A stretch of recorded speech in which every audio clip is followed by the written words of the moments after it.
Hey everyone, what's going on? It's the Rochford Files with your host Andrew Rochford. And today we've got a pretty balanced show.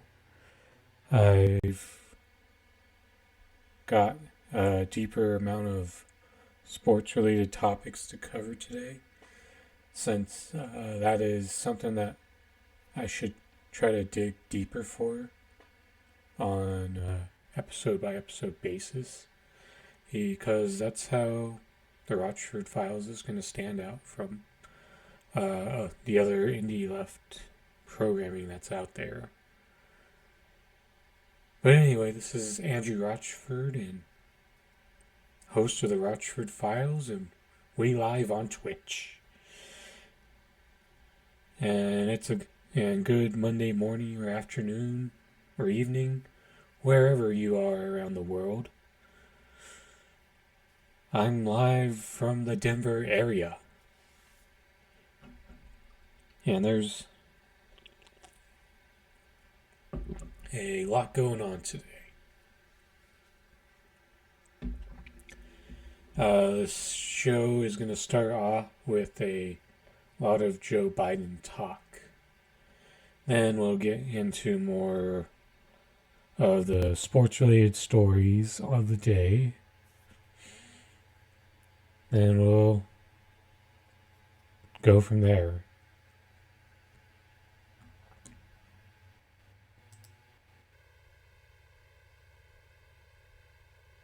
So this came in on Friday about how the Biden administration plans to crack down to prevent another January 6th from happening.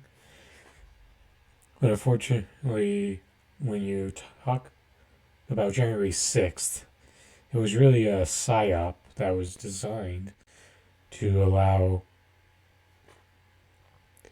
Democrats to get liberals to fearmonger over this event.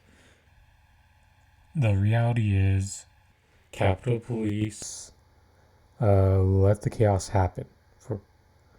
They allowed people in to the White House,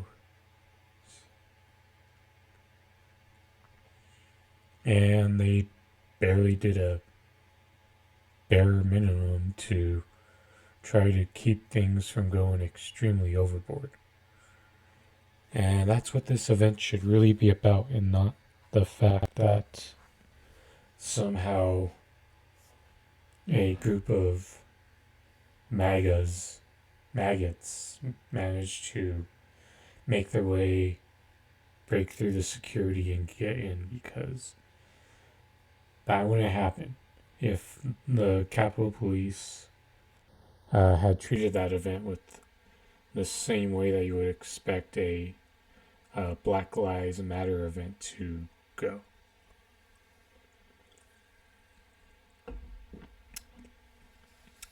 So this comes from Awkward, the anti-fascist abolitionist. Although I believe Slow News Day was probably the first channel to really talk about this on late Thursday night, but it really started to make its rounds early Friday afternoon. Here it is. In case you missed it, Joe Biden's anti-terrorism initiative classifies those of us who care about other humans and oppose all forms of capitalism, corporate globalization, governing institutions which are perceived as harmful to society, as domestic violent extremist. We warned you. And anyone who's on the real left, we did warn you that this was the outcome that was going to happen following January 6th. It's really just starting to come to fruition now. So give me a moment to zoom in on this.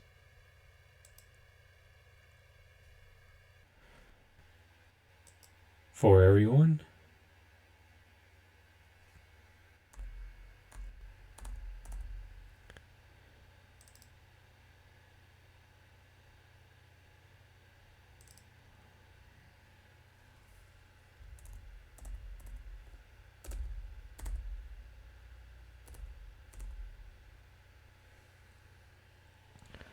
Alright, it doesn't zoom in as well as I would like.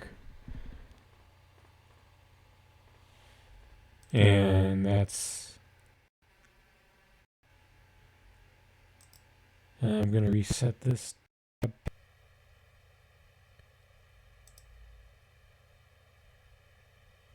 Yeah, okay, it's a bit easier to read now. Let's go over this chart real quick. Racially or ethically motivated violent extremist.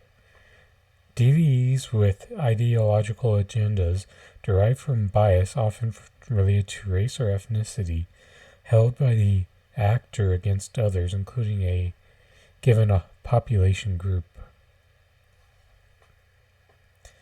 So that sounds like that label will mainly apply to the white supremacist, which, if we notice anything about the state, it's that they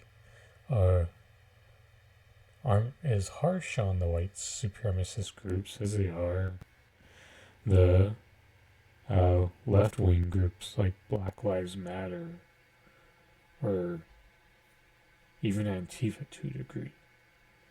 Even though there's may not even be that much crossover between those two examples. Next, we got animal rights, environmental, violent extremist.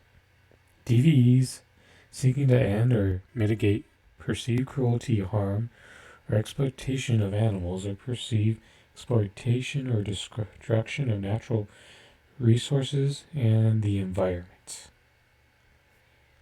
And this part, once again, sounds like a really fringe group that you're obviously throwing in there just to try to really disguise who you're going after. Abortion-related violent extremist. DVEs with ideological agendas in support of pro-life or pro-choice beliefs.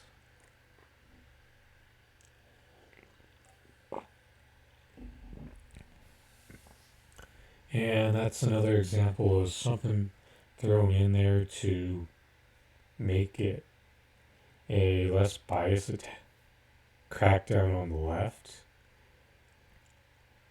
Especially, you'll notice that if there's any group that's more likely to get violence on that issue, it'd be the pro-life people. And I have seen a couple documentaries about people who constantly organize around being pro-life and trying to prevent abortion. And let's go to the right column. All other domestic violent terrorist attacks. DVEs with ideological agendas that are not otherwise defined under one of the other domestic terrorism threat categories, including a combination of personal grievances and beliefs with potential bias related to religion, gender, or sexual orientation. And that's once again, as I said, with many of the side columns is just stuff thrown into this act in order to make it seem like a more fair, balanced crackdown of that's being discussed here in this category of domestic violent extremist. But this middle column, that one's especially for the left. There's a small amount of right who could fall under this middle column as well, but it's mainly the left. DVEs with ideological agendas derived from anti-government or anti-authority sentiment, including opposition to perceived economic, social, or racial hierarchies or government overreach, negligence, or illegitimacy. So they're pretty much saying that you're a threat if you don't like anything about the status quo. And that status quo is really the and it especially shows more when you've got people who protest the police state and other authority, because it's clear to me that the police state in this country is far too powerful.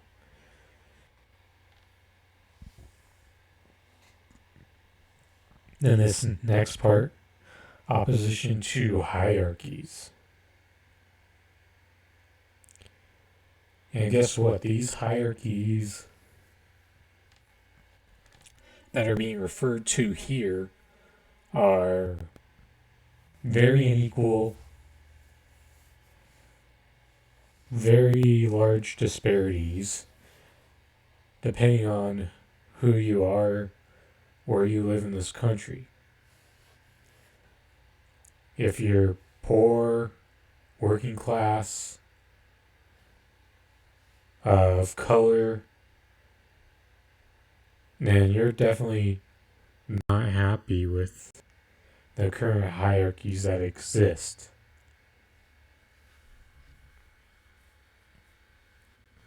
Perceived government overreach, negligence, or illegitimacy. They're pretty much saying if you don't like the way that they handle things, for example, how their tendency to try to jail whistleblowers, for example, like Julian Assange, Edward Snowden, then that's a type of thing that can put you in consideration as a domestic violent extremist. Then that illegitimacy part, it's not just the fact that a third of Donald Trump's voters still believe the election was stolen from him. There was much better evidence not much better, but better, that proved that the DNC stole the nomination twice from Bernie Sanders.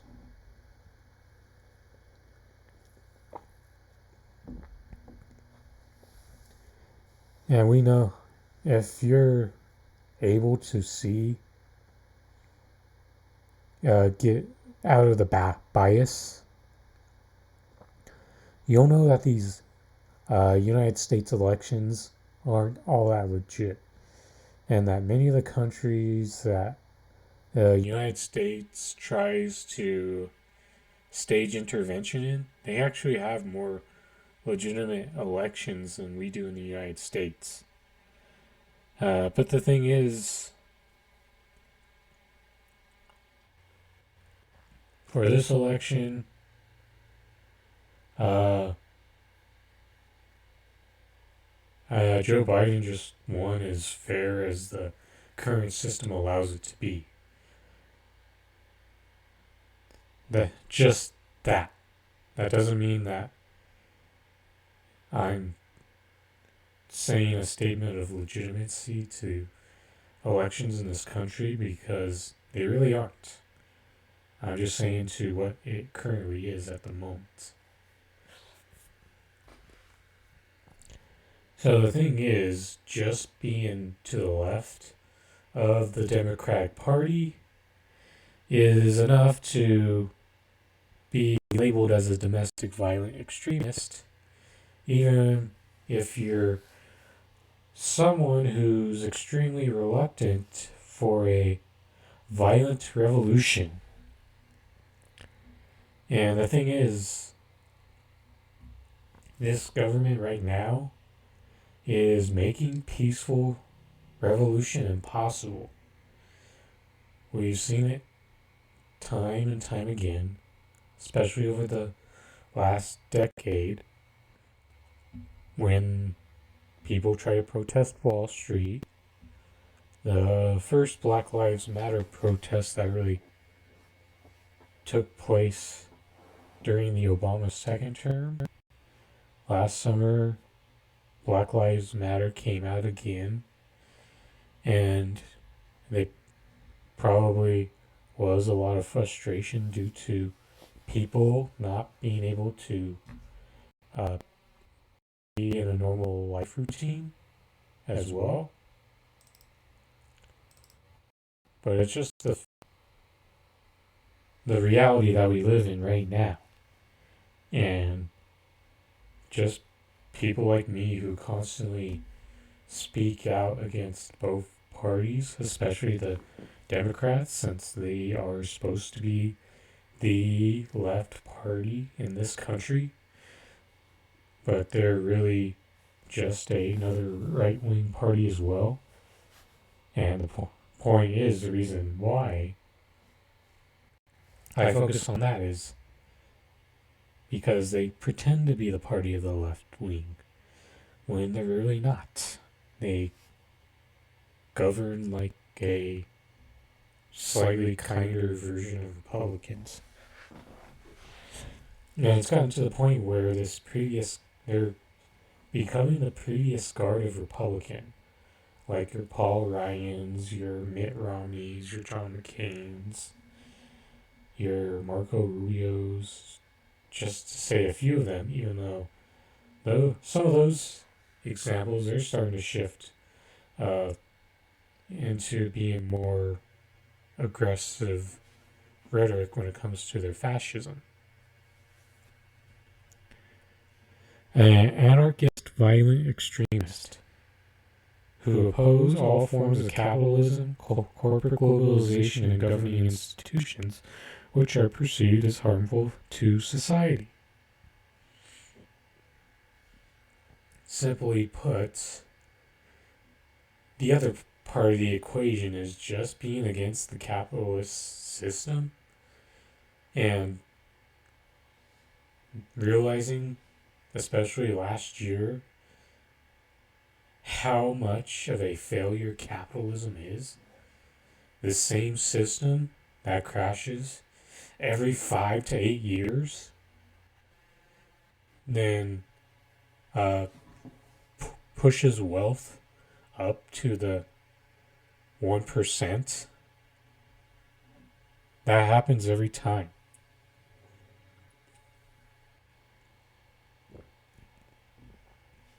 They also don't allow you to adequately survive during the crashes, whether it's the recession that happened back in 2007, which carried into Obama's first term. This pandemic, which happened last year and we're not fully out of the clear of, and it's like and we're heading into the direction of a prolonged recession. And I've explained this before recently, that it's due to Joe Biden, both parties refusing to adequately help people not only survive, but get back on their feet as the jobs start to open up. And even though I wouldn't want the violent revolution, the point is, I'm still, by this loose definition they're now putting in place, just people like me who are to the left of the both parties, who strongly oppose them both, and even a small faction of people on the right who also oppose both parties, but they're probably more like anarcho-capitalist, while I'm leaning more to the anarcho-socialist. Point remains, this is a very dangerous direction that the United States is heading in, especially with 34 states putting laws in place to restrict your right to protest, a basic amendment right. And you've got people trying to take that away from us. And it's getting to the point where there's going to be no alternative left but a violent revolution. But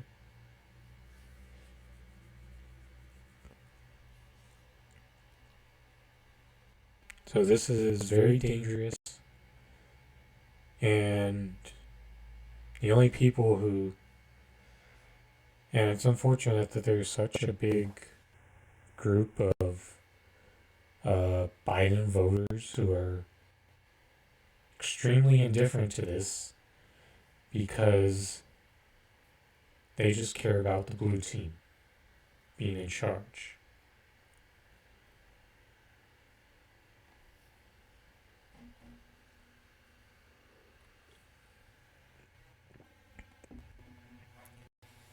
And there's a lot more people than you think that fall under that umbrella of being the comfortable white person who really feels like Joe Biden was an actual lesser of two evils vote, when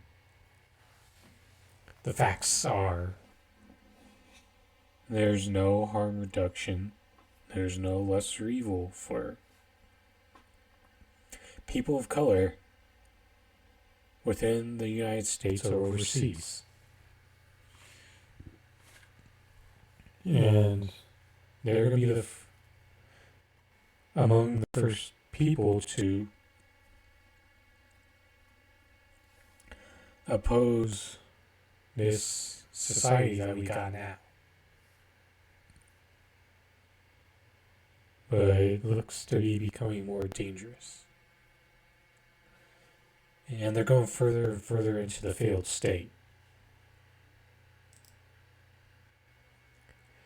And more examples of how Joe Biden is failing to meet the moment and do anything good for the left and for people who voted for the first time and likely aren't going to come out to vote in the same circumstances, given how little that Democrats have done in this early part of the term. Look at this. Biden's budget doubles funding for police hiring programs. When we saw record numbers of people hit the street last year, they made their demand loud and clear: defund the police. Who is this for, Joe Biden? If you look at this, $231 more million than Donald Trump, who kept it relatively consistent during his 4 years in office, and Obama I'd probably only kept a slight increase as well.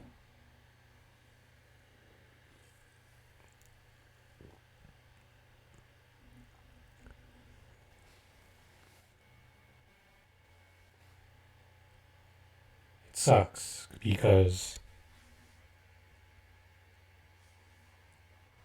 they left you with two really shitty choices here.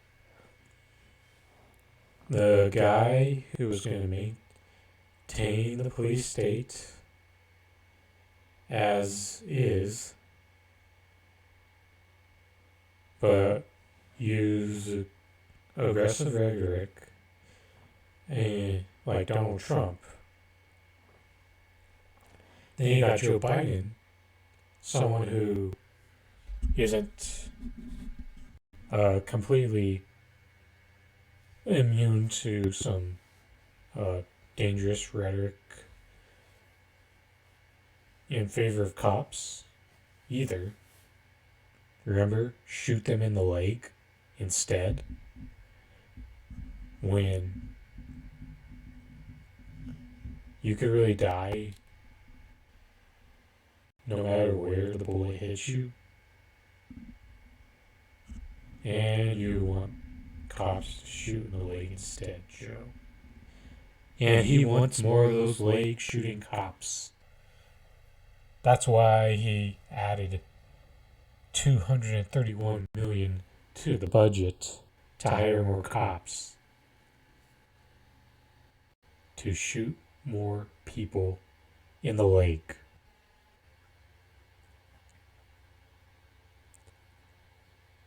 I'm not sure how this is all going to reflect come 2022, but I feel like there's been moments where people have started to realize how much of a failure both parties are, and neither party is going to give you a properly defunded police, which leads to the road to abolition, because proper defunding starts at 50%. And depending on the city, that could be even more, like New York. I think their budget could be creeping up to $5 billion, which is absurd.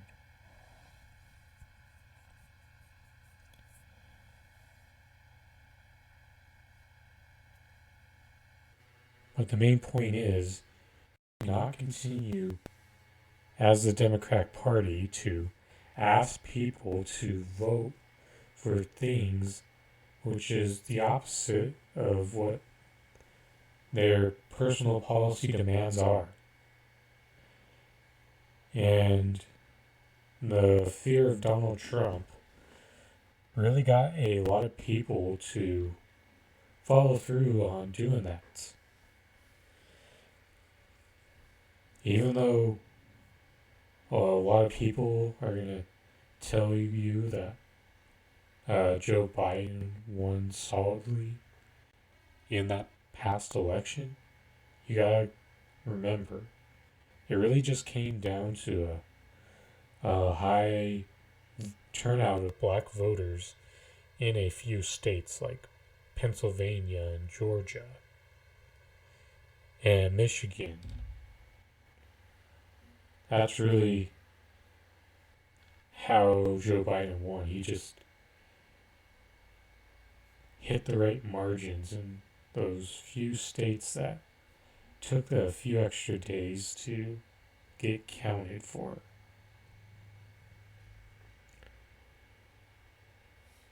And there's eventually going to come a point where people also aren't going to continue to vote in fear of Republicans,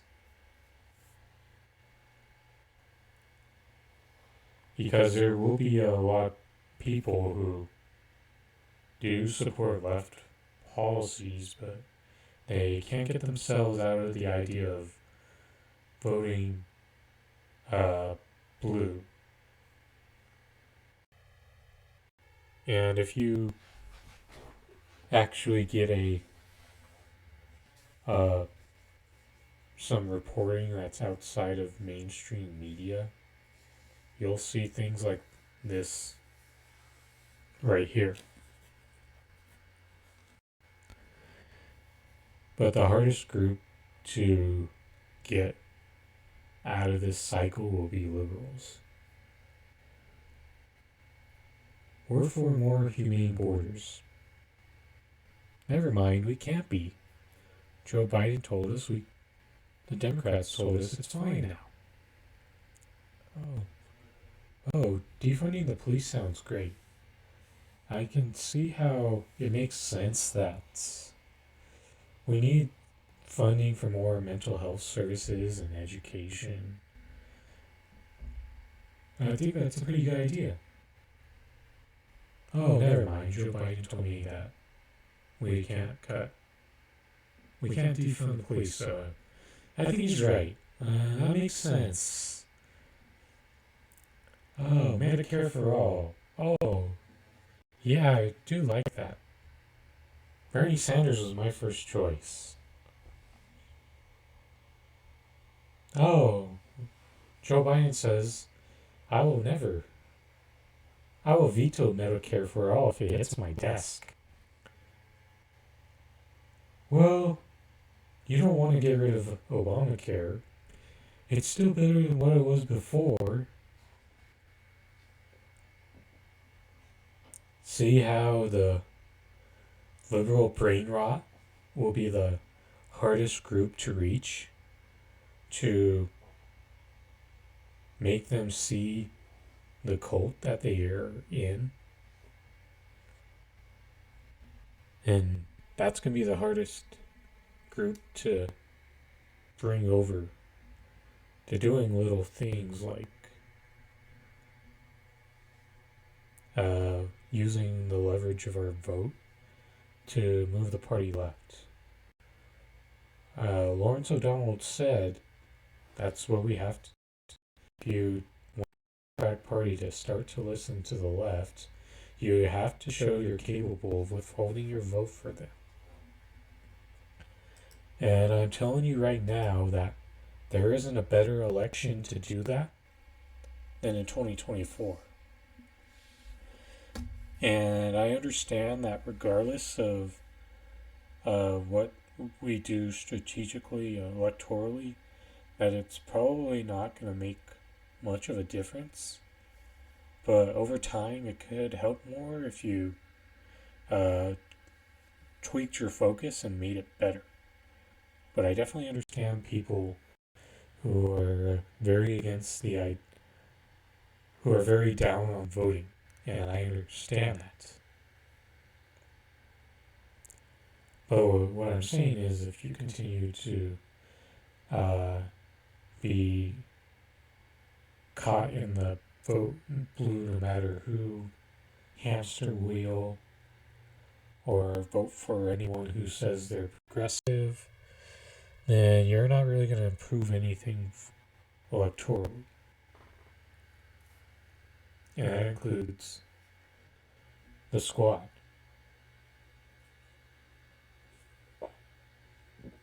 I've explained before the problem with just wanting to elect more progressives, and that's the fact that they're going to turn liberal on you over time as you try to add more in. It's like trying to raise your water level and you have nothing to cover the drain. That's even when you put your water on full blast, there's only going to be a limited level you're going to reach. And that's something that we try to get progressives to get through them. Their thick skulls. And the likelihood that you have a election cycle where you get anything more than like 2 to 4 progressives in at a time would be some really rare outcome. And we just can't count on that type of rare outcome to happen. If there's any lesson that can be taken away from the previous election, it's that you could get a lot more done successfully if you start to focus your efforts to direct ballot measures. And we need to do more. And cutting police budgets is something that could be done through petitioning for a direct ballot measure. And I'm not sure if I've noticed any signing of petitions to get that on a measure yet. But that's probably going to be part of the path forward as well. In addition to more direct action and striking.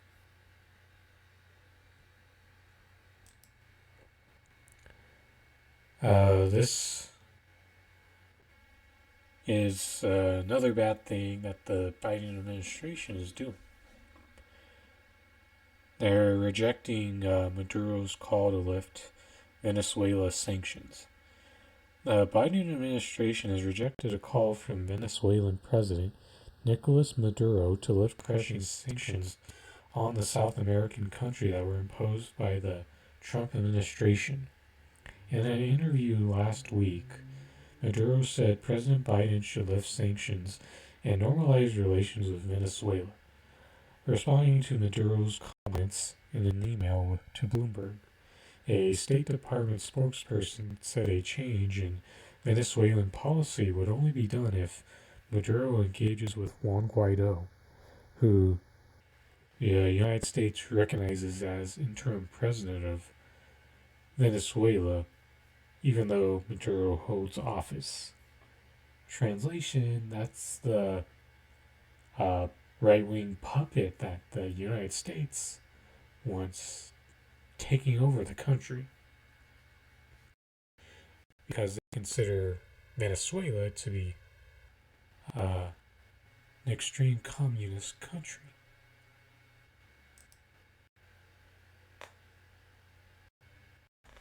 So, alright. The State Department spokesman comments mean that Biden is pursuing the same failed regime policy as Trump. The U.S. first recognized Guaido as president in January 2019.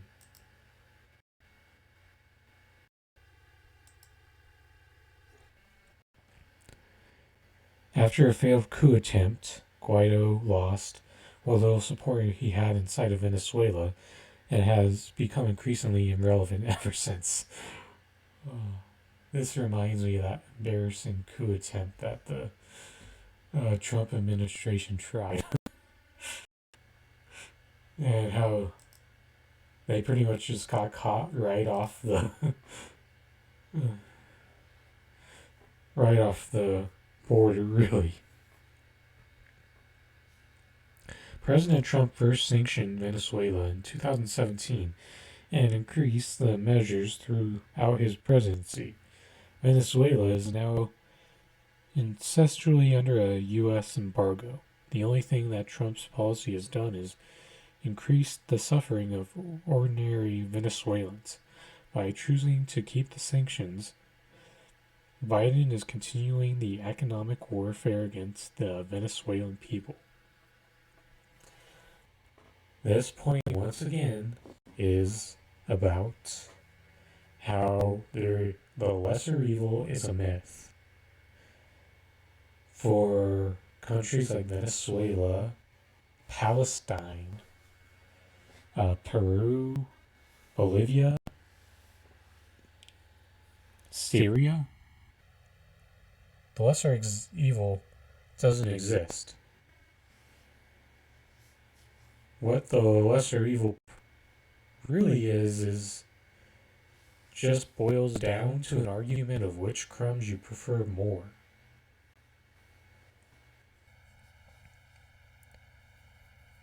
Black and brown people Doesn't matter whether they live in the United States or somewhere else. They feel the harm either way. And we talked about how Joe Biden tried to throw in that bullshit line about how would people really react to the United States if they tried to intervene in foreign countries. And this is an example of how they do it right now. Donald Trump really pressed down hard, and since Biden is another conservative like Donald Trump, they'll continue business as usual. And you have to wonder when the next coup attempt will take place. That coup story, when Donald Trump tried to attempt it, it was embarrassingly badly executed. And the scarier part is when you have a more competent right-wing fascist like Joe Biden. Yes, there is this thing called blue fascism. And it's why fascism didn't get voted out. In fact, Joe Biden is helping facilitate further fascism. As I pointed out with that domestic violent extremist bill.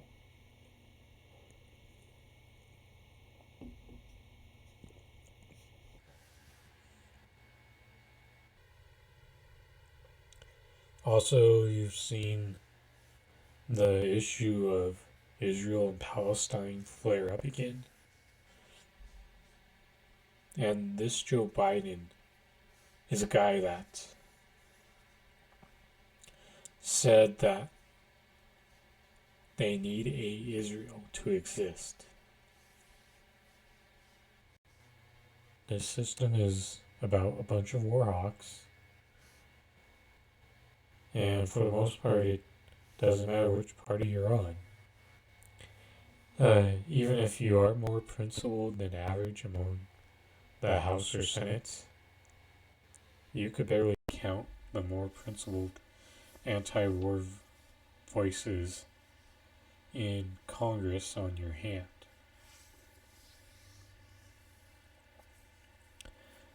United States profits off of this. And this is something that people will have to hold them more accountable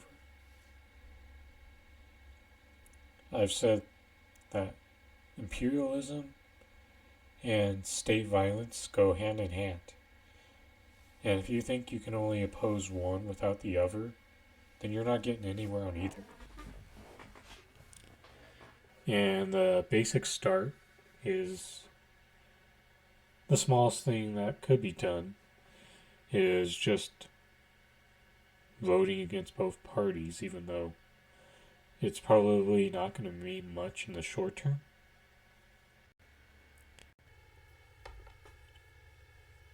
And one last thing on Biden. Let's play this video real quick. Clip the mainstream media appears to be suppressing, maybe because it sounds about as racist as it gets from Joe Biden. This country is doomed. It is doomed, not just because of African Americans, but because by 2040, this country is going to be minority white European. You hear me? Minority white European. And you guys are going to have to start working more with Hispanics, who make up a larger portion of the population than y'all do. Now, folks, what in the world does that mean? The clip the mainstream media appears to be suppressing, maybe because it. Yes, even though this is from a right-wing news source, for once they were actually, this host was actually accurate in calling out the racism from Joe Biden on this conference call that he had with some black leaders. And to me, that sounded like fear-mongering over the fact that white people eventually are no longer going to be the majority in this country. And that may be the one good thing that could potentially happen, especially at minimum. Hispanic people tend to be inverse of how white people vote, at least. And I think with that group as a majority, they're definitely more open to being more independent of the two-party system. And even though the small majority of people who do manage to engage electorally outside this two-party system is white people, they are also the ones who, especially the boomer class, that allowed the conditions to exist today where things have gotten worse, where the bit of populist policies have been dwindled down, the weakening of social safety nets, the wage and wealth disparity that has taken place by capitalism. That boomer class was the ones that have allowed that to build.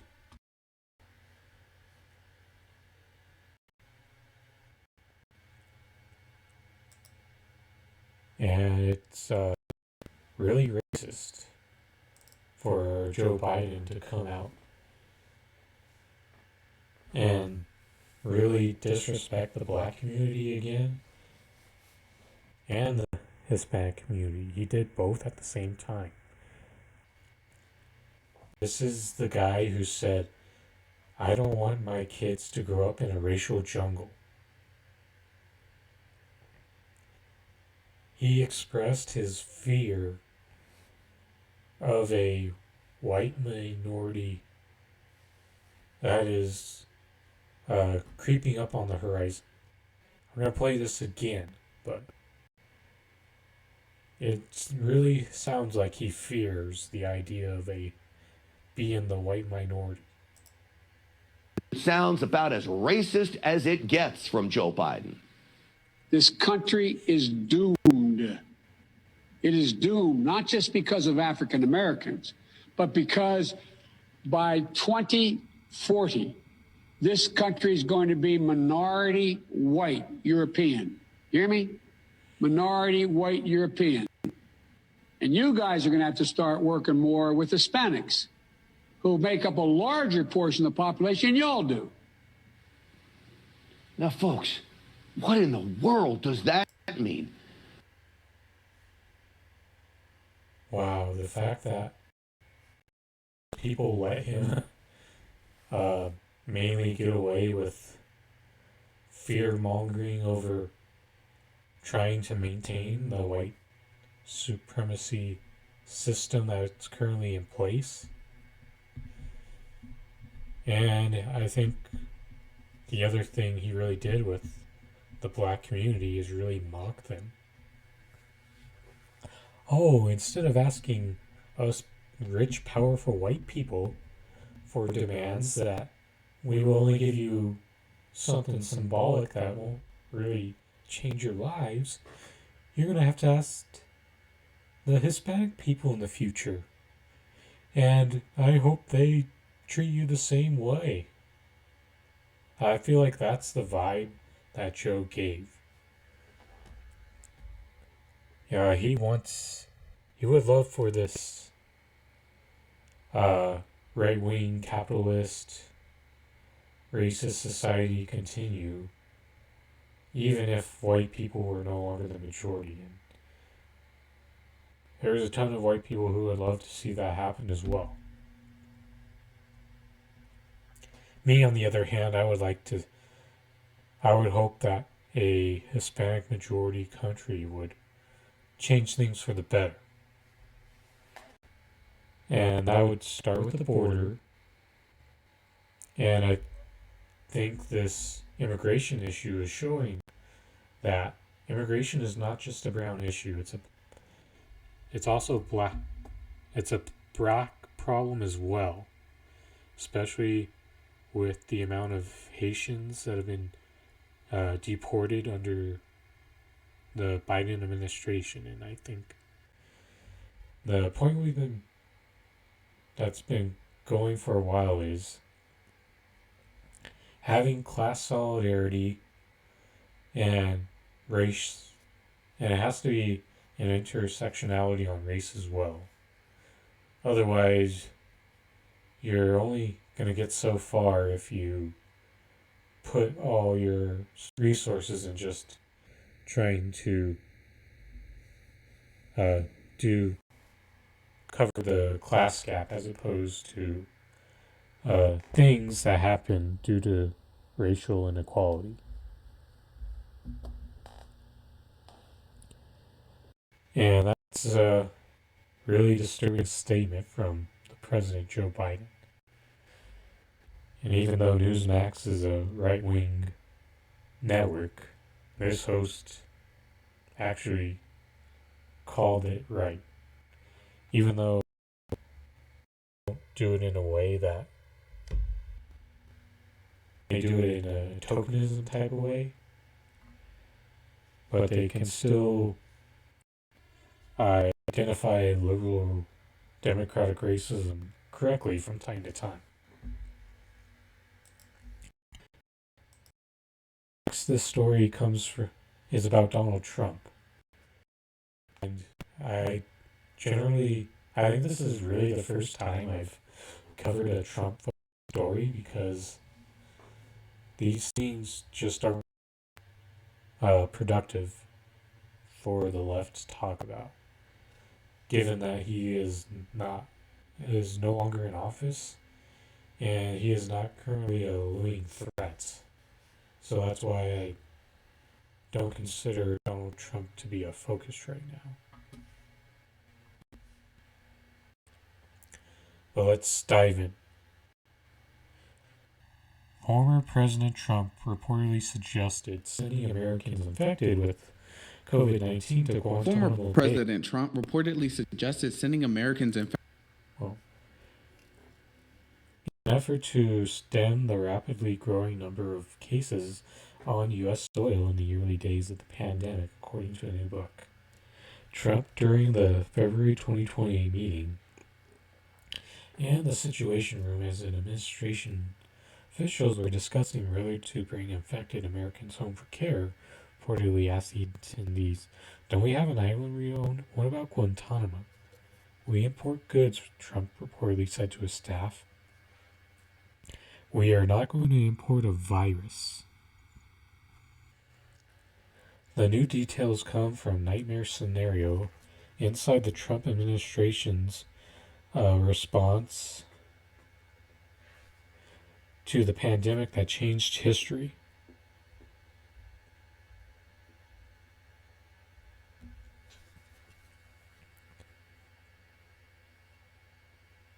Authored by Washington Post journalist Yasmin Abu Talib and Damian Paletta.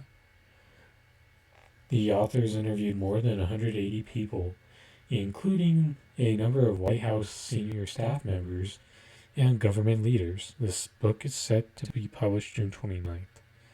Aides, according to the Post, were reportedly stunned by Trump's suggestion to quarantine American tourists on the same base where U.S. detains terrorist suspects. That is insane.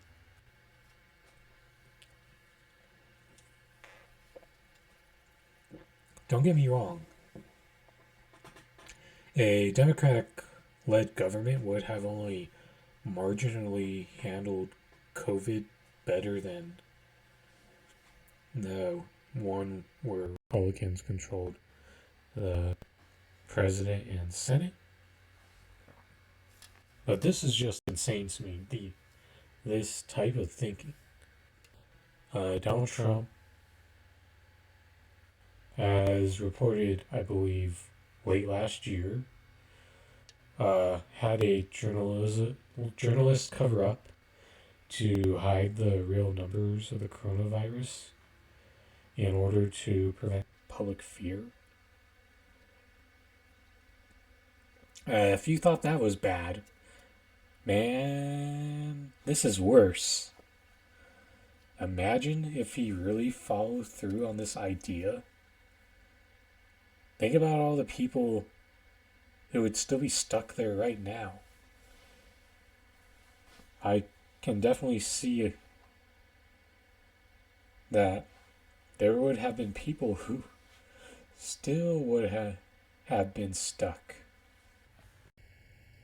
in Guantanamo Bay even over a year after the virus just started.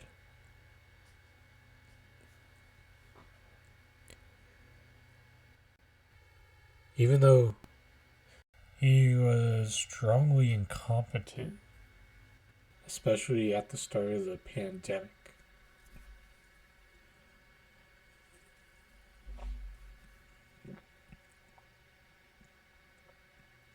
Although he had some better ideas on COVID relief and was reportedly thinking that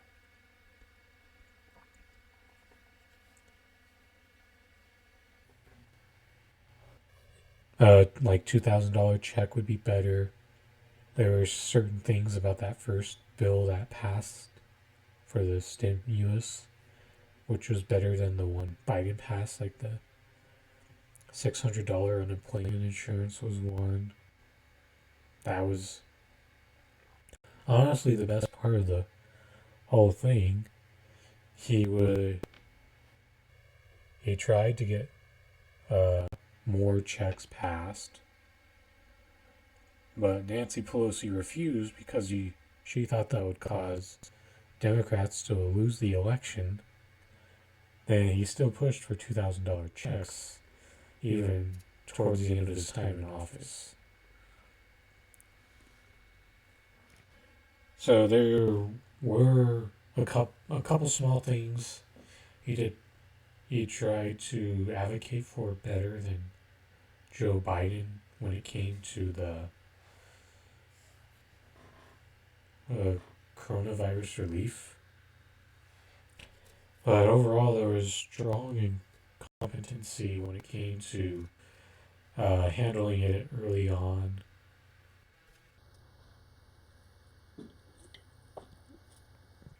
But what I mean by marginally better is that Democrats still probably would have failed to meet the moment in terms of allowing people to survive in quarantine. But they at least cut down the deaths a bit. But the skepticism I hold towards Democrats handling this is, would they have really been able to stick to the same points if they were just in charge of all three levels? Or would they have just adapted more right-wing talking points if they had just been in charge from the start? And that's part of the issue I have here with why I can't fully trust the idea of Democrats doing anything more than marginally handling it better. If there's one thing I'm slightly certain about, I doubt a president like Joe Biden would have ever thought of the idea of sending people to Guantanamo Bay. But I can't completely rule it out with the guy who's pretty right like Joe. But it's pretty scary to think about how that could have led to people being stuck there forever.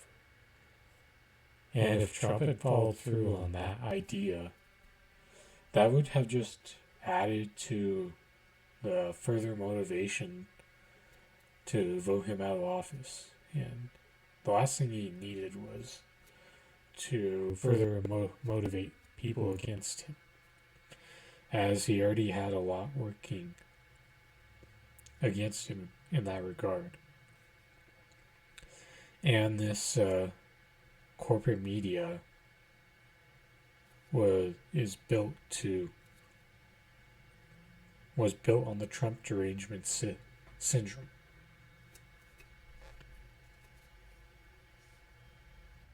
But it's pretty scary to say the least that this is the type of wild and outlandish idea that he had. Oh, next off, we got a tweet from Jamal Bowman. This came after the Brooklyn Nets got eliminated Saturday night by the Milwaukee Bucks in Game 7. He reshared a photo from January 4th when him and Corey Bush got sworn. The squad, the last Superteam left.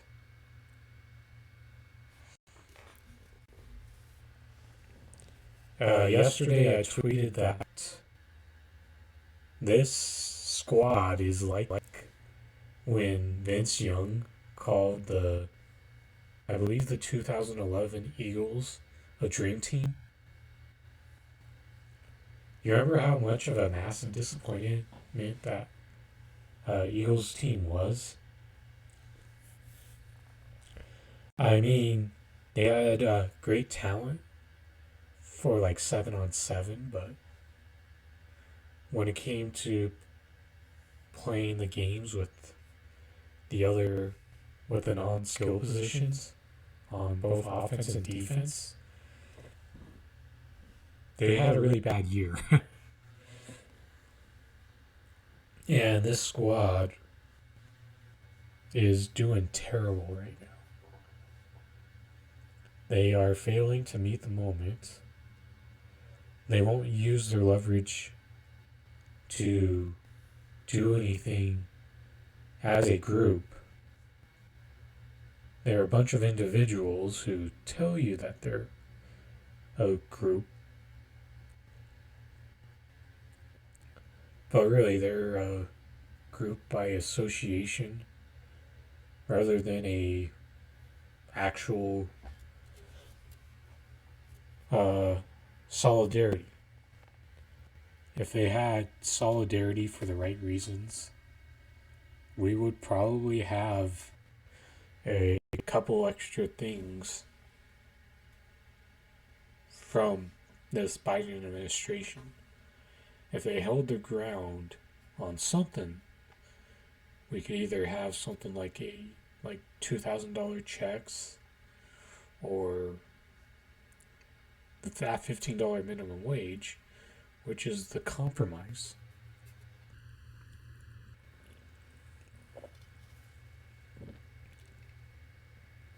But when you look at the list of super teams in sports, like the 2013 Lakers, that same Lakers team who brought in Steve Nash and traded for Dwight Howard with a towards the end of the prime of Kobe Bryant and Pau Gasol, coached by Mike D'Antoni. As much of a disappointment as that team was, they still were better than this squad.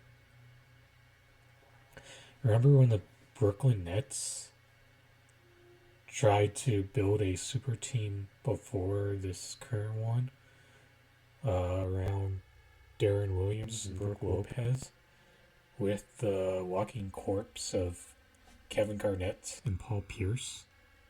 Yep, that super team was better too. And just about every super team that woefully underachieved compared to this squad, they outperformed them.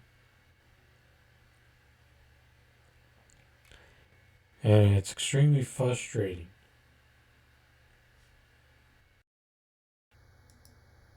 And this is another moment which reveals the less frustration with the squad. And this came from an AOC interview when she appeared in studio on Morning Joe. Let's talk about the Democratic Party. And over the past 3 or 4 months, we've talked a lot about Joe Manchin. We've talked a lot about getting to 50 votes. We've talked a lot about whether it's possible to get to 60 votes. We've talked about the filibuster. I have noticed that you and Bernie, and let's just say some of the more high-profile progressive leaders, that you all have held your tongue far more than when I was in Congress. Thank you for the credit. and I was on the other side. You know, we would complain every 3 minutes about it doesn't cut enough. We're not getting close enough to balancing the budget. And I'm just, I've been curious. How have you, first of all, have you done it? Because we could never do it.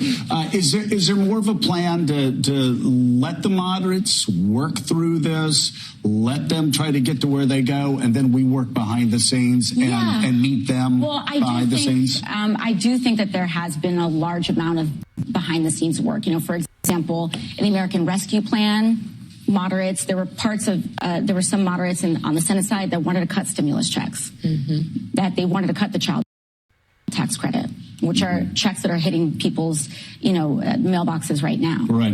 And so we were using a lot of our leverage because, Manchin's got some of these votes in the Senate, and we've got progressives holding that margin in the House. Right. And so, not all of these fights are all public, but I also think that we've got a lot of work ahead of us, too. And so we've got appropriations season coming up, funding and critical agencies that progressives want deep reform in. We've got the defense budget coming up.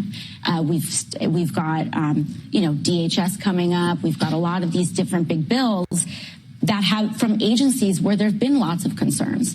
And so I think we're pacing ourselves right now because progressives do want to bring down the military budget. We want a $15 minimum wage. We want to make sure that we expand Medicare and that we lower, at bare minimum, lower the age. I would like Medicare for all. But let's put that in perspective.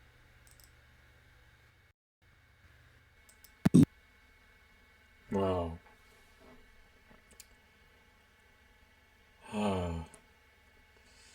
Imagine this being the time to pace yourselves. Because if things go the way that many of us on the left expect them to, you're just going to be doing a lot of empty action. That's what you're going to see from the squad once you have Republican majorities back in the House and Senate. Yes, that's right. They're going to be back to a lot of empty actions that really don't do anything. And it scares me to say that. Some of those progressives may like it that way. And watch out, because I think if once things start to turn back to the Republicans, you're going to see them pushing. I bet that you'll see them push more of these bills that they wouldn't do with the Democrats in charge at all three levels. So come on, imagine saying that pacing yourselves is the right strategy when we're still trying to recover from the pandemic. And many people just aren't going to be able to recover themselves.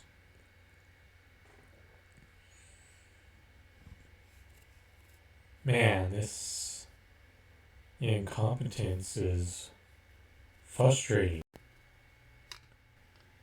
Do I think some of this is learned incompetence? Part of it is intentional as well, fear-based. They don't want to rock the boat too much. But the reality is, that is exactly what the squad and their progressive allies have to do.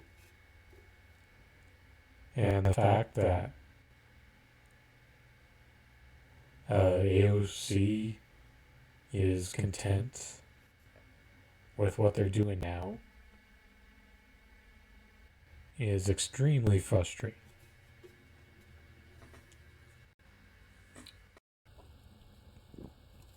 Because if they decided to make things more public, they could have done far more than get that child tax credit across. I've said it. That $15 minimum wage could already be a real, true thing right now if they decide to hold the line and refuse to vote on that stimulus check. They could have forced them into holding Joe Biden's promise of that $2,000 check. In fact, they still owe us at least $600 more at minimum. Or else they could have made sure to have more money paid out to people. Because it was clear that a lot of these people, just especially ones who don't have children yet, they weren't going to be able to have extra disposable income thanks to this bill. And shouldn't that be one of the top goals, is to make sure that, or even a smaller, less significant thing is to cut down the means testing, because the Biden administration excluded more people from being able to receive that stimulus money.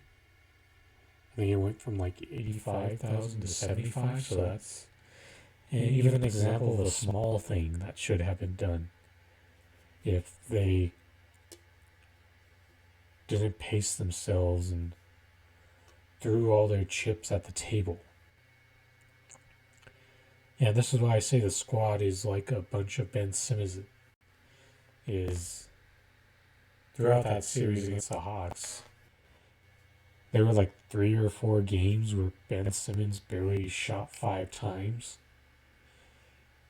And the squad, you have that same type of frustration with them, because even if the squad wasn't going to be very successful with doing things like force the vote or using their leverage or winning the leverage battle, you need to see, the people need to see them try. And when you don't try, you're going to lose people quick. And a lot of Sixers fans are feeling that frustration with Ben Simmons because he should have been far more assertive in that series, even if he hates taking jump shots outside the paint. So, getting the squad to actually fight for people is like trying to get Ben Simmons to shoot jump shots once in a while. Even if they're mid-range shots, and even if it's a mid-range demand that may seem small in comparison to some of the other things that could be done for the left. The fact is, both sides would rather pass on that. When they tweet about these things constantly and provide no proof of their actions, it's just like Ben Simmons just trying to go out there and get 15 assists while only shooting 4 times. And that's why the left is losing it when it comes to just trying to elect more progressives into office. Force the vote will continue to be relevant until the changes from the midterm elections. That's how long that tenets of force the vote will be relevant for. So if you're anti-force the vote and sick of hearing about this over 6 months later, it's because this shit's still relevant right now. And they could choose to use their leverage on this at any given time before January of 2023. Even though it'll be far more lame duck once you get past the election.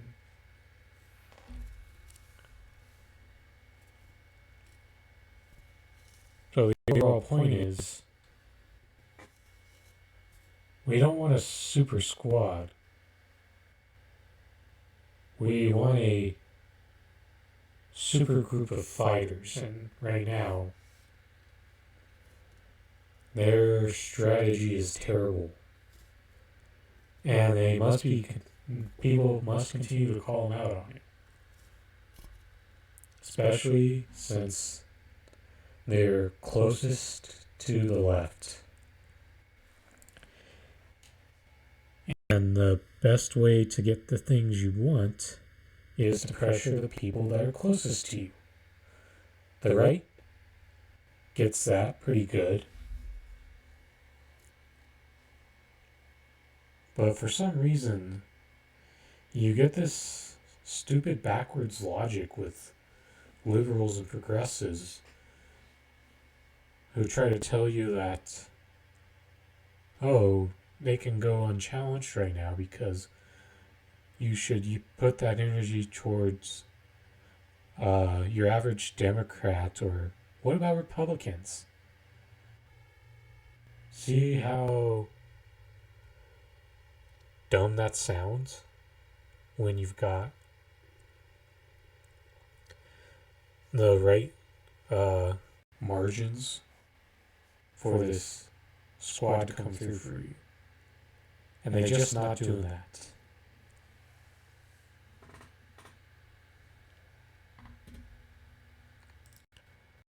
Next, I've got a story from a Supreme Court ruling about the NCAA and them not getting enough benefits. So I'm going to play this video. Valuable skills and abilities. Let's go to senior Washington reporter Devin Dwyer for a little bit more on the decision. Devin, there's a nuance here because this isn't about just paying athletes outright. It's about educational gifts. So can you just explain a little bit more about what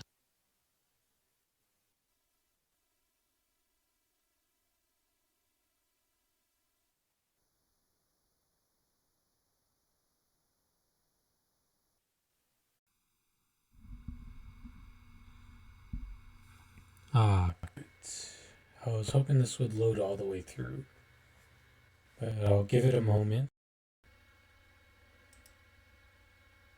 But the point of the story is the Supreme Court had ruled that the NCAA had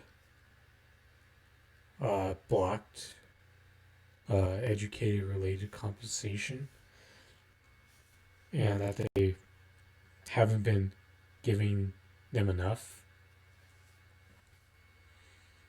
And it may lead to things improving for NCAA athletes. This ruling means?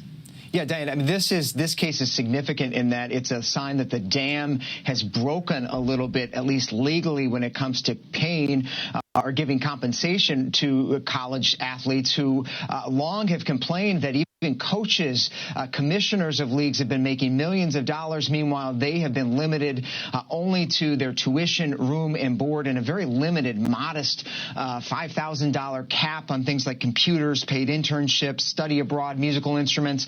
The Supreme Court today lifted that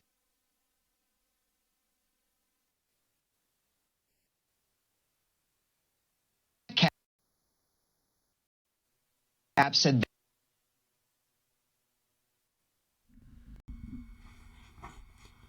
Oh, first off, the frustrating thing about being a NCAA athlete is the whole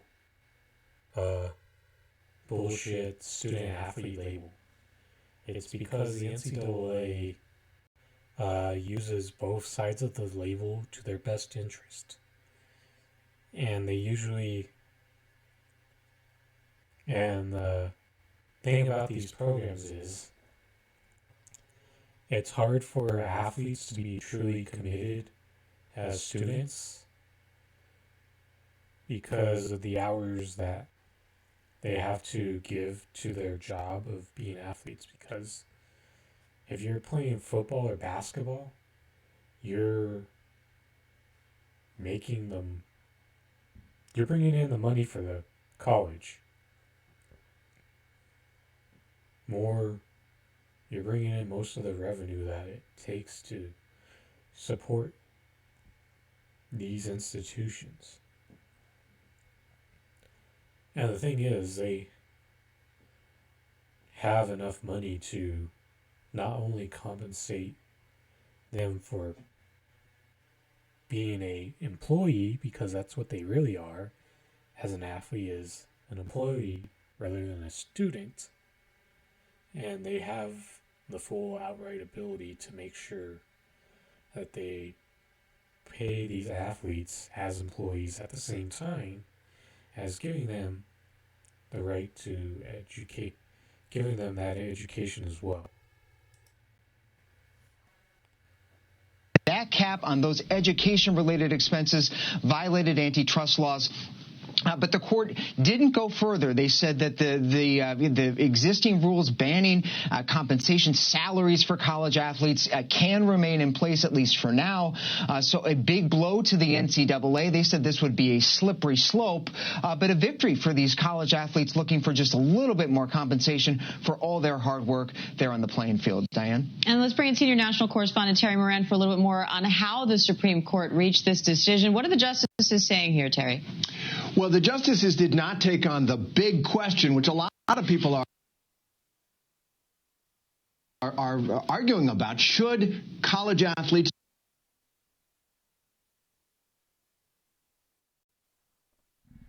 And that question is get paid. And the simple answer to that is yes. A resounding yes. Not only should they get paid, they should also have that opportunity to earn that education as well. And I think the best way to go about it is to allow them to focus on both individually. You don't want these athletes to be trying to get their scholarship get their degree, not having to choose a degree which requires too much resources of time that already gets sucked up by their sports requirements.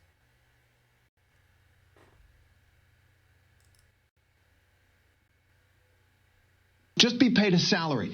They work incredibly hard. They make lots of money. For a lot of colleges and universities, shouldn't they get some salary, some amount of money? The court didn't reach that because they were only addressing a lower court opinion. College athletes had sued the NCAA saying these limits on education-related expenses that Devin was just talking about aren't fair.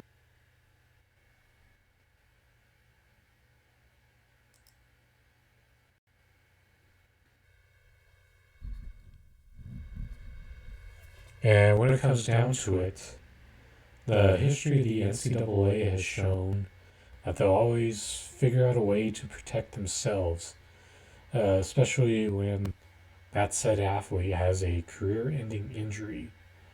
They've used the language of their student-athlete agreements to protect themselves from paying medical expenses when those instances happen. And the fact that they could also revoke scholarships from these athletes at any given time, while also losing the right to continue to get that education should they give up on playing the sport that they're currently in. And that's as far as they went. But so it was a unanimous Supreme Court. And that's as far as they went. But so it was a unanimous Supreme Court that ruled on this. In a concurring opinion, Justice Brett Kavanaugh, who coaches high school basketball and who tried out for the basketball team at Yale and didn't make it, has pretty strong feelings on this. He wrote a stinging dissent, essentially a bring me a case dissent, which the Supreme Court might be interested in given what happened here, in which he said that the NCAA had justified this limit on education-related expenses, saying fans won't like it if we pay our amateur athletes any more than the minimum necessary to ensure their education. And he said nowhere else in American business. I think that if there's one thing that people who watch college sports, I think there's a general understanding that the bullshit amateur purity of the sport really doesn't exist, especially when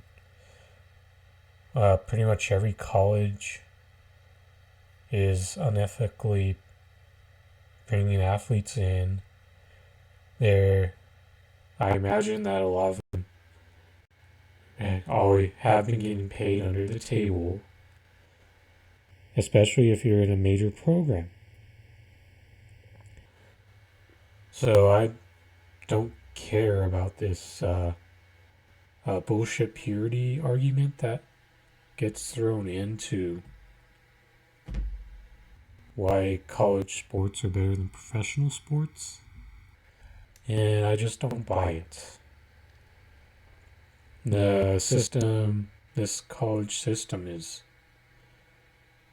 already, you see the imbalance.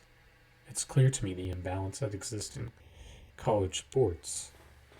And college football is a great example of that, especially due to the lack of parity in that sport, and that's why I can't get into college football, is due to the fact that there's really only 4 teams that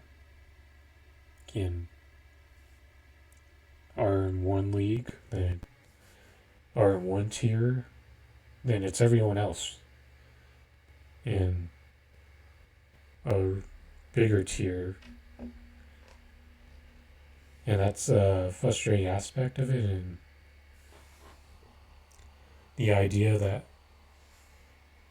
conservatives consider it a more pure sport isn't something that I buy.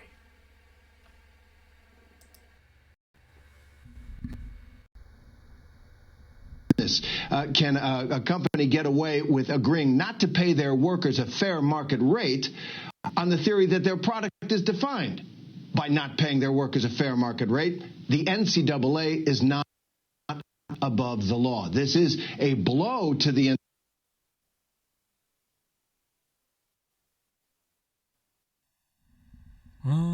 That sounds familiar to me. Being able to get away from not paying people a fair market rate? That sounds a lot like internships. And the same, and you hear a lot of conservatives argue in favor of the unpaid internships as well. And that's a thing that is absurd in logic as well.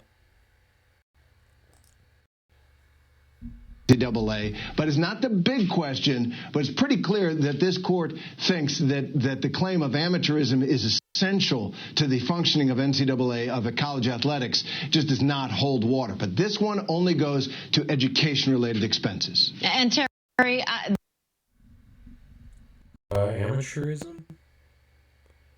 I think anyone who sees through the fake labeling of the NCAA would know that it is essentially a glorified minor league for professional sports, whether it be the big leagues that are here in the United States or the ones that are overseas, even though a really small percentage of people are the only ones who get to that point.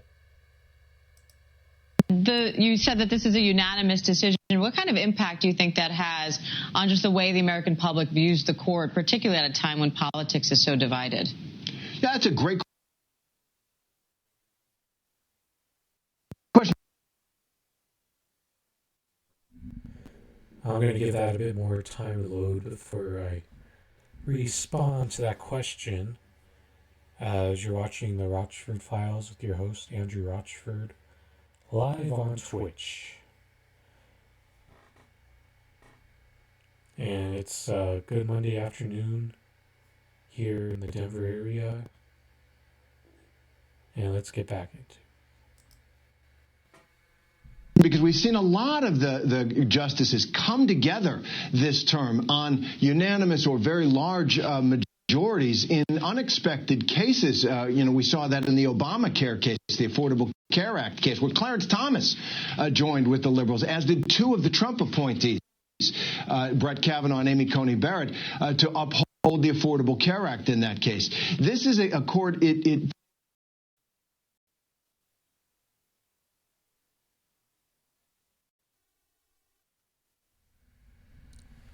is an example of a better thing that the Supreme Court has done here, even though this case is far from over. Even the more right-wing governors like Ron DeSantis has been in favor of improving the rights that NCAA athletes have, and it's been long overdue because they deserve the right to profit off of their own name. They should be getting a basic salary because they are an employee as well. And I think it's only a matter of time before you start to see a bigger chunk of progress happen when it comes to the amateur athlete system, which really rips them off from a legal salary and forces them to take money under the table. Feels like certainly at this point in the term where many of the justices are looking for ways to come together, sticking to the finer points of the law rather than reaching for big opinions and staying out of politics. And in this one, you get the same sense as well. They were able to come together at this limited limited opinion. They didn't go beyond the lower court opinion, the lower court ruling, that college athletes, when it comes to education-related expenses, oughtn't to be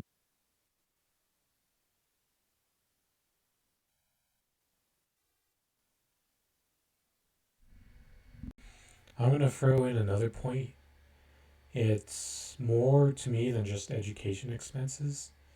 It's making sure that their housing is covered, making sure that they have the budget to eat enough food, because that used to be a pretty big issue for these athletes as well. They did not have enough money to get the food that they need, because when you're an athlete, you need to eat more, and that also involves spending more on healthier food and supplements, and they used to not have enough compensation for that either. And that aspect of food compensation is something that may need to improve over time as well. limited because the NCAA claims that fans don't want these athletes paid for their work. All right, and I want to go to ABC contributor LZ Granderson. LZ, I know you've covered sports for a long time here. This decision may be limited, but it could have a huge impact. What is the practical implication here for the college athlete? Well, I think the important thing to remember is that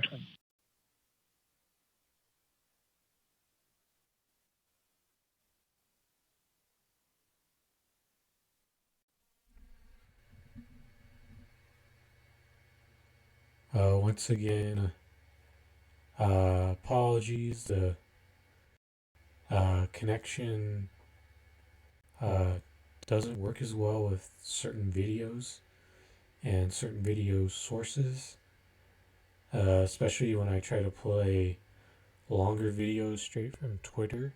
Fortunately, it did work out fine for like the shorter videos, and this is the longest video that I've tried to play to date, and I haven't really done a lot of straight YouTube videos.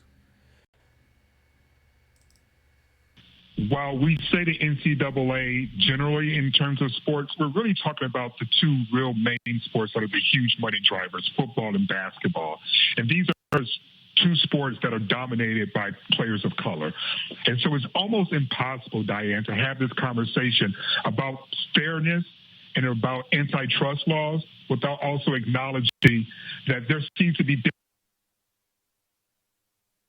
different standards for different sports as well. Case in point,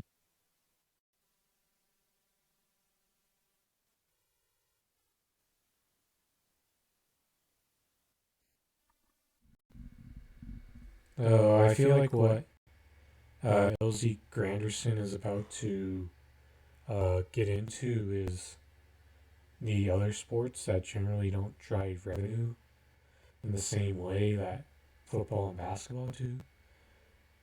But even then, they still deserve a salary relative to what they bring in.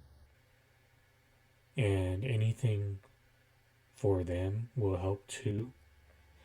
And some of those other sports don't seem to be as time consuming as like football, basketball, baseball.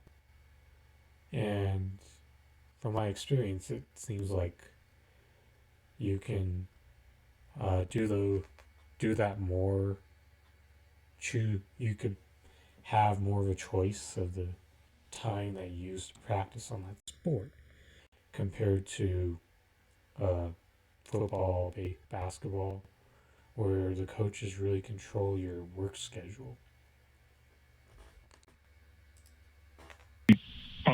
I know from covering tennis that there have been a high number of international tennis players who happen to be from European countries allowed to have college scholarships while playing for universities, even if they have previous professional experience. But the NCAA doesn't get all over universities for tennis.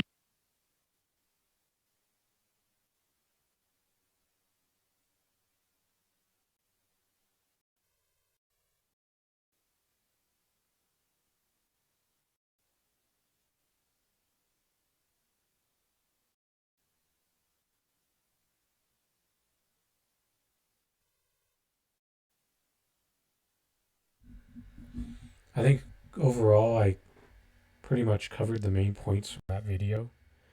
I think at that point you can get the gist of what that Supreme Court ruling really means. So give me a moment for the full screen to go away. There. We are back. So I'm going to move to a different story.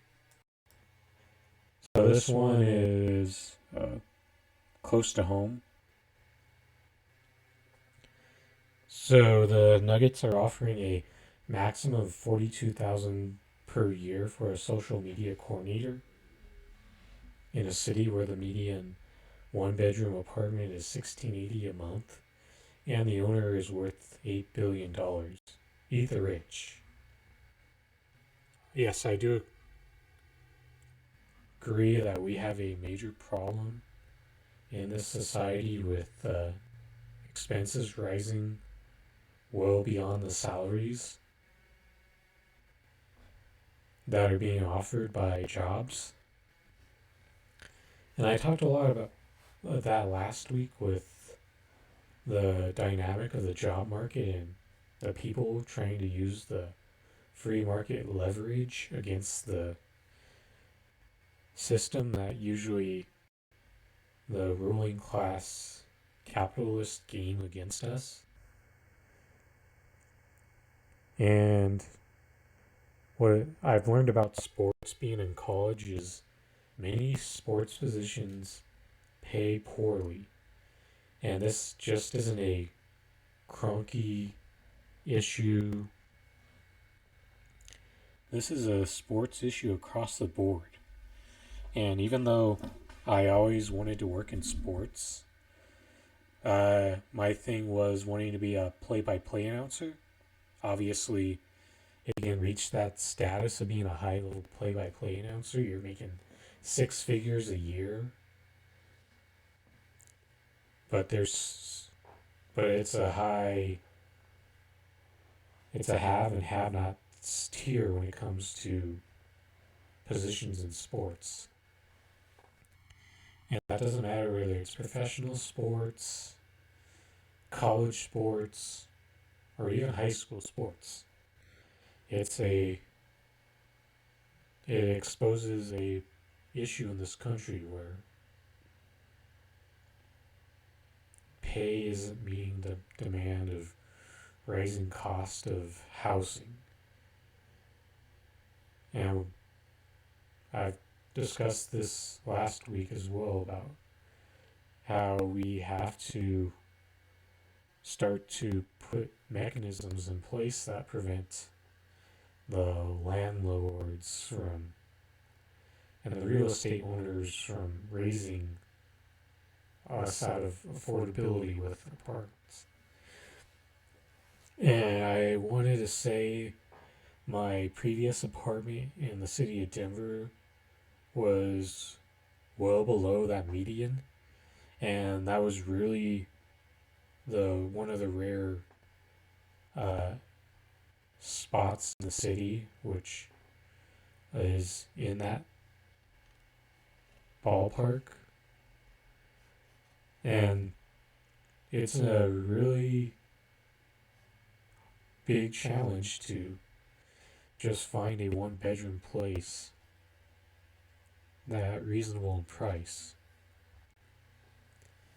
I've been through that experience the first time we moved from an apartment, and it feels like your more affordable places, you often have to take drawbacks in addition to that, such as being much further away from public transportation.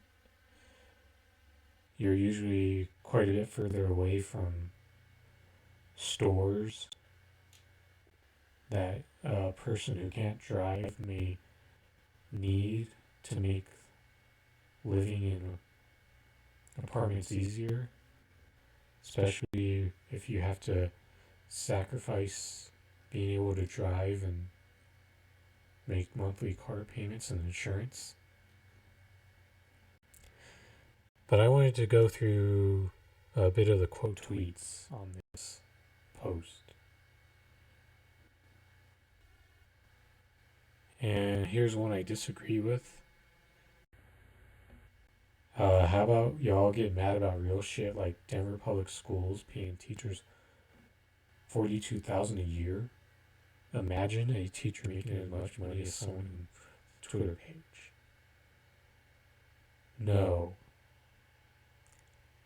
I'm gonna go stone face on the idea that you only have to choose to get mad about one but not the other. There's real justification that both positions should equally be paid more money, and teachers are among some of the most underpaid people in the country. But to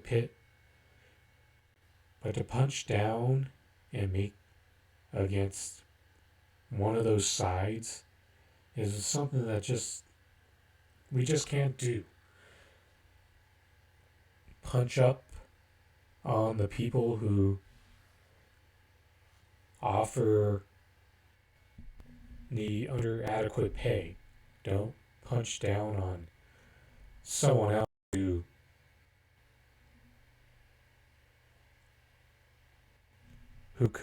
should be supportive of other workers getting paid more as well. It's part of the class solidarity that really needs to improve in the United States. And it's a problem to just be dismissive of the idea of demanding more.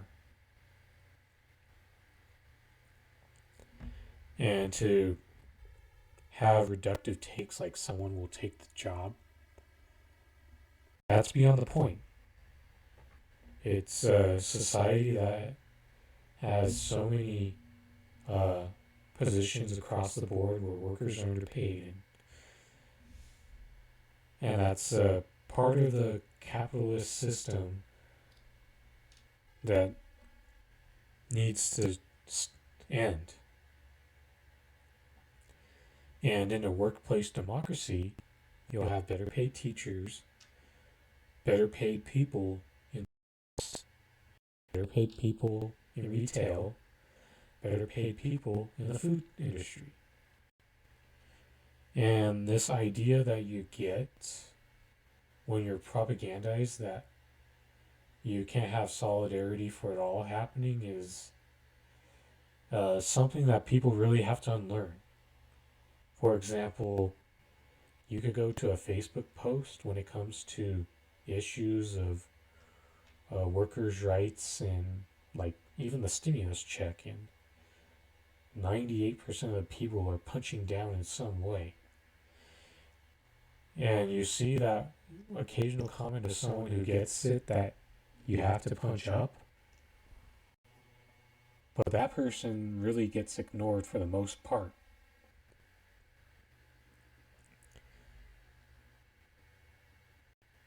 And the sad part is some people in sports even said that this position pays more than average. And it's understandable how there is some outrage. And the Cronkies do have a reputation for being a cheap organization, even though they've given indications that they will spend into the tax to help the Avalanche and Nuggets try to become championship teams. And I feel like they will also do that for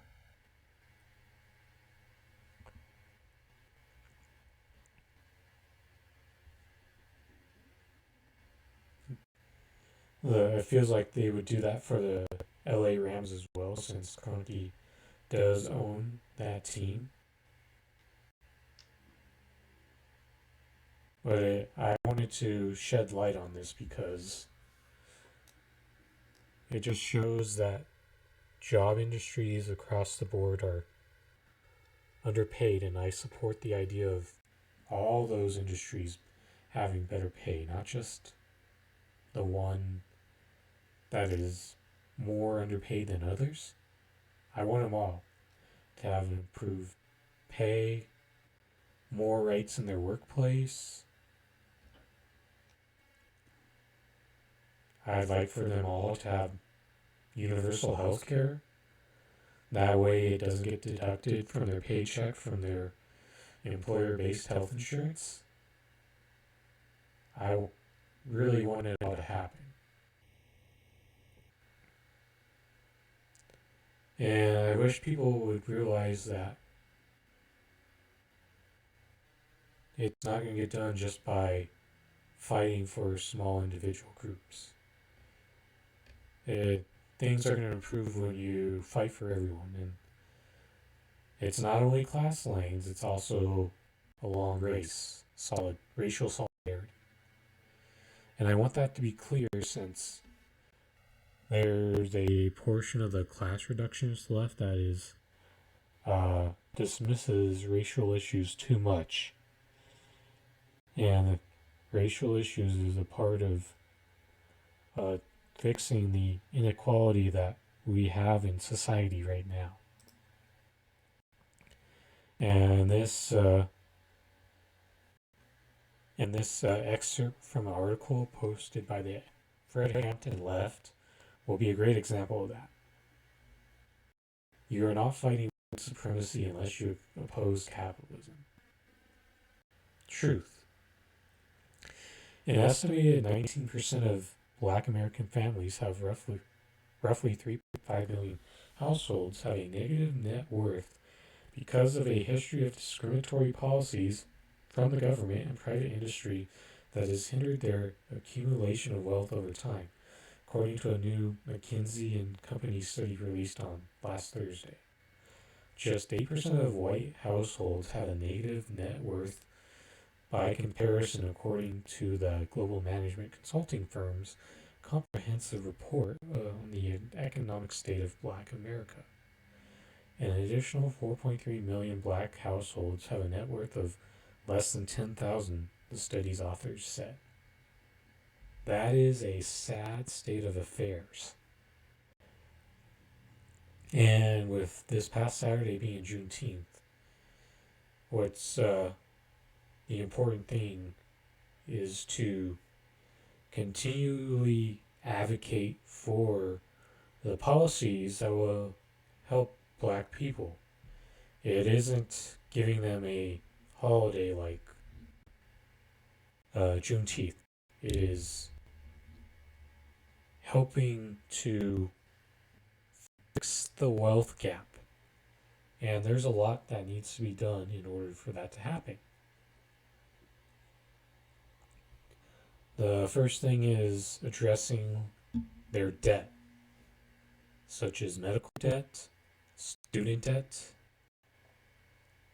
and housing and car debt are also a couple of the very common ones as well. And the reason why I say addressing debt is what needs to be done is because reparations won't really help them thrive until you get rid of their debt.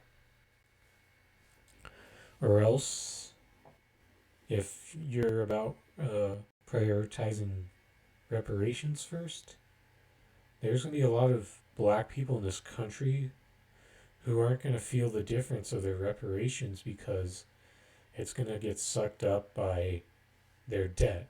Or even if they somehow happen to avoid having debt, then when they try to get housing, they're going to use that as a reason to increase their price because they know Black people now have reparations. So there's a lot to be done there with addressing their debt and controlling housing prices. if those things are in place, then they're going to have a chance to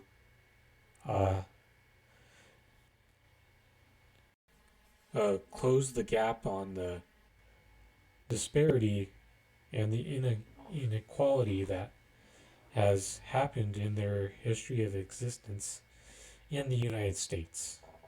So lastly, I'll recommend going to the Fred Hampton Left and their Juneteenth special that was with Sabby Sabs, Kamali Rose, James Fauntleroy, and Renee Johnston. Yeah, you're gonna still learn a lot, even if you feel like you're a white leftist who gets it more. So definitely go watch that Juneteenth special if you haven't already. And that'll be it for today's episode of the Rochford Files with your host Andrew Rochford. Please go follow the Rochford Files Twitter page at a Rochford Files, and on Twitter at NugLifeComrade for my personal page, NUGGLAFE Comrade. And go to the Rochford Files YouTube page and subscribe. If you missed the live shows, I will have them uploaded in full following the live stream on YouTube.